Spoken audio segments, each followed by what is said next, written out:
Assalamualaikum. Today we as a group then will present our project that titled Design of the Sulfuric Acid and Methanol Production Plant. I am Nur Khairunisa will open our presentation today.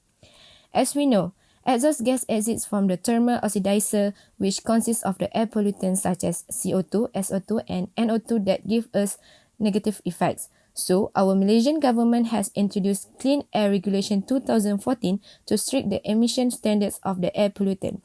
So here is our objective of this project. Moving on to the world market demand, we have chosen methanol and sulfuric acid as our end product that came from the CO2 and SO2. According to the IHS Chemical World Analysis, China is the biggest country that consumes both products and it will reach up to almost 10 million metric tons when it comes the year 2023. China came out with the useful product such as formaldehyde from CO2 and phosphate fertilizer from SO2. For the plant location part, we are having three choices here. However, after considering the important factors such as transportation, energy utilities, manpower, geographic, and waste management, we came up with the overall score of each location.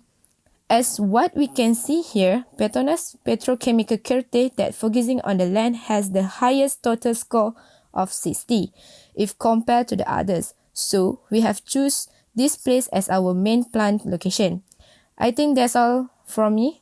I pass the floor to Miss Atina for further discussion on the conceptual design. Thank you. Thank you, Ms. Khairunisa. Okay, my name is Atina and now we're going to proceed with the process flow design. So this is the summary of our process flow design. We start with the desox process and then moving on to the CO2 absorption using MEA as solvent. And then the last one is the methanol production. So for desox, the catalyst used is vanadium pentoxide, while for methanol synthesis, the catalyst is copper zinc oxide and aluminum oxide. The catalyst chosen is actually based on the longer lifespan and also higher selectivity.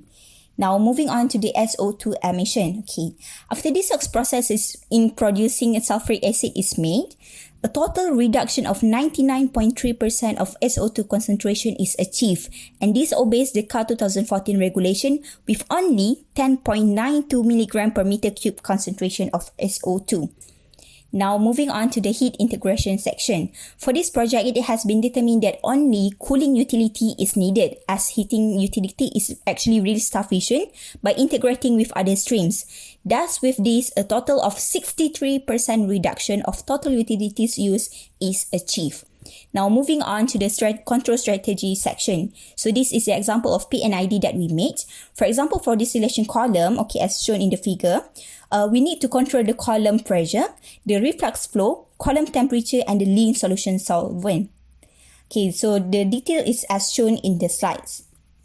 Now, moving on to the hazard analysis. This analysis is important, okay, to ensure the safety in the plant. So, the parameters that is used in this process is focusing on the flow, pressure, and level for the CO2 absorber. So, any deviations in the process will actually be alarmed and also be checked.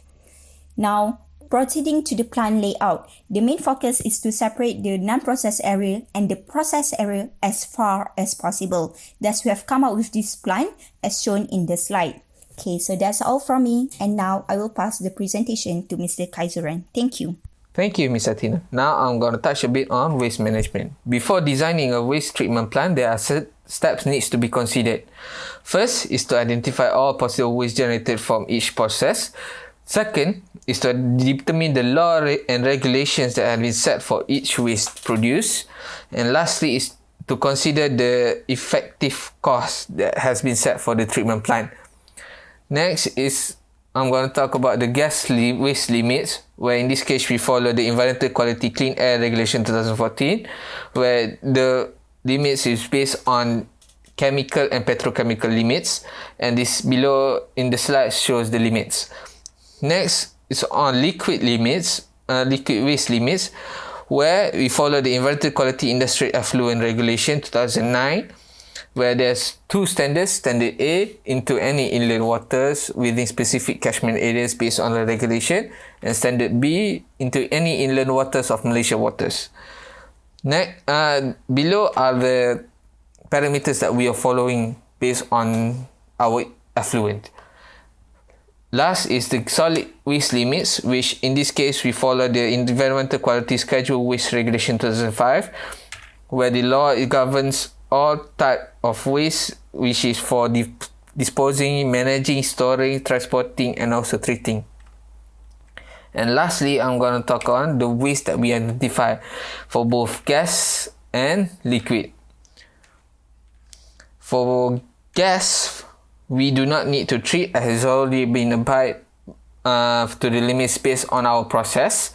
And for liquid, it is shown as in the table, where it's only water, which in this case that's why we only follow the liquid waste limits.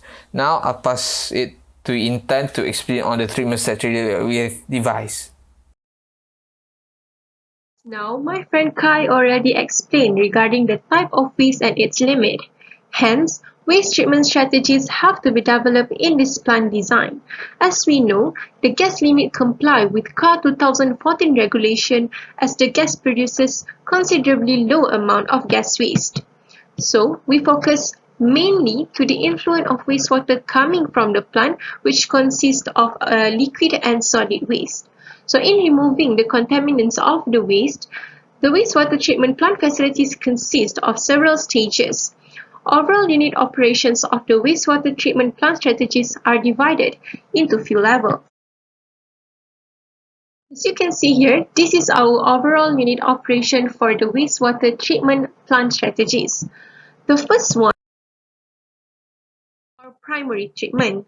In this level, equalization tank functions to equalize the waste coming in and then adjust the pH with pH adjustment tank, because we don't want to have a high acidity component as it will give a negative impact. Next is the primary settling, where it removes large constituents, mainly heavy metals and solid. So after that, we have secondary treatment, where the operating units are called biological treatment and aeration tank. The function is to remove the biodegradable constituents in the presence of microorganisms. And the last treatment level is the tertiary treatment, where a contact basin functions to disinfect the effluent before it's suitable to be discharged.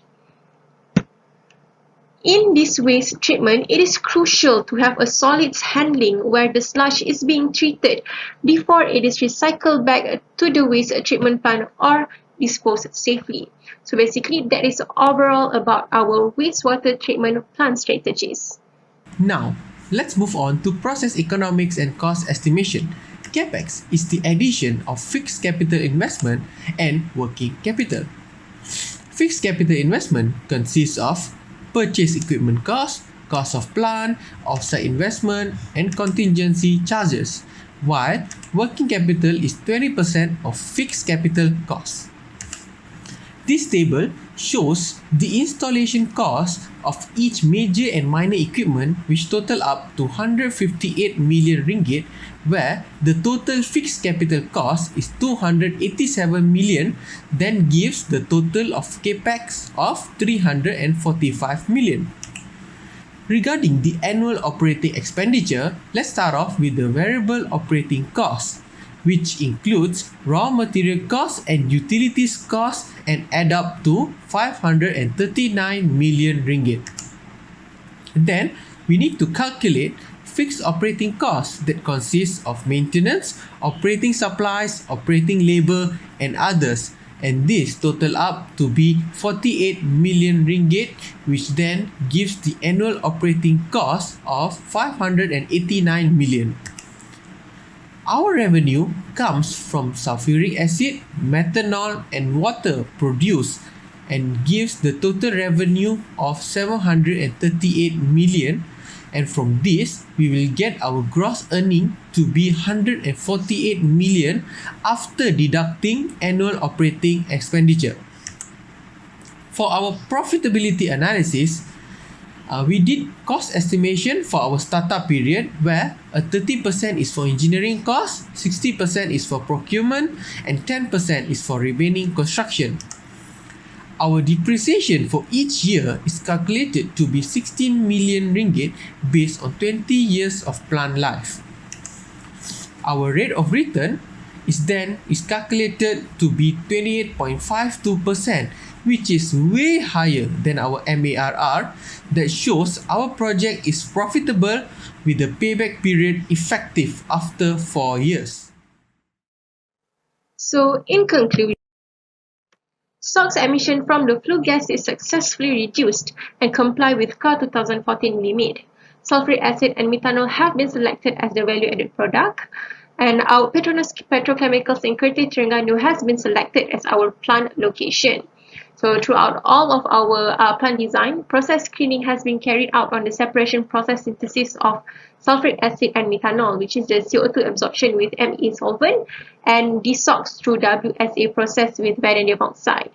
So in PDP2, our plant design project to this semester, we have added the waste treatment strategies to treat the waste produced and analyzed the process economics based on our individual plant equipment design calculation. So it is clearly justified that the proposed plant is economically feasible. So I think that's all for today. Thank you.